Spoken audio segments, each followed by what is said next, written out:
అలాగడుగుతా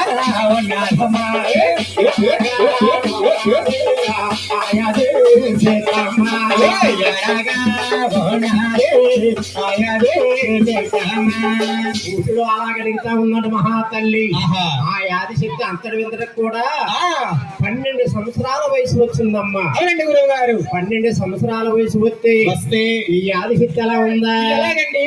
నేను ఆడగా నీకు తెలుసు అడిగితానున్నాదమ్మా.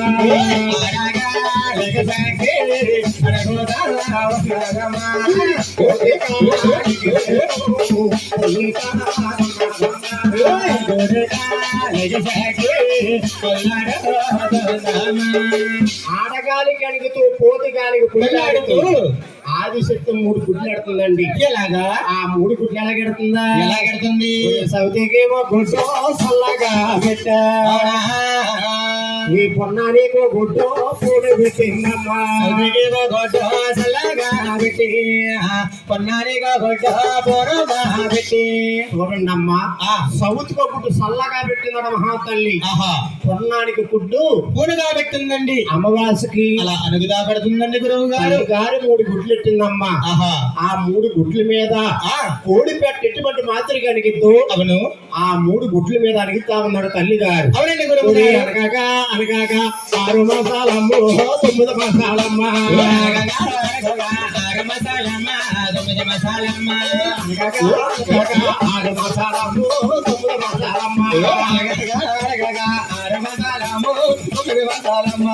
అలాగా 9 మాసాలు అడిగేటప్పటికి దాంట్లో ఒక్క గుడ్డు ఏం చేస్తుందండి? ఏం చేస్తుందండి? ఒక్క గుడ్డు ఆకలేసలాగా తినేస్తున్నాడు తల్లి గారు. అవునండి గురువు గారు. చూడండి, ఇంకా 2 గుడ్లు ఉన్నాయి.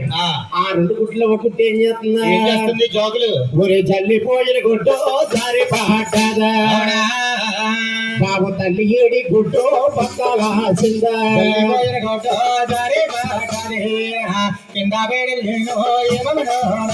చూడండమ్మ, తల్లి ఏడికి బద్దలాసిపోయిందంట గుడ్డు.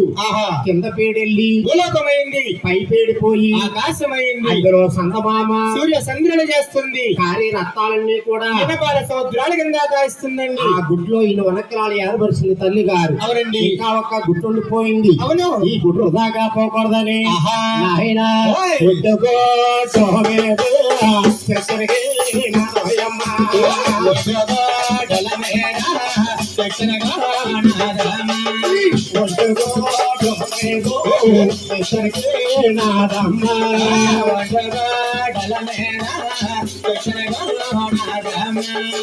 ఒంటి గుడ్డు మీద గుడ్లు ఎవరు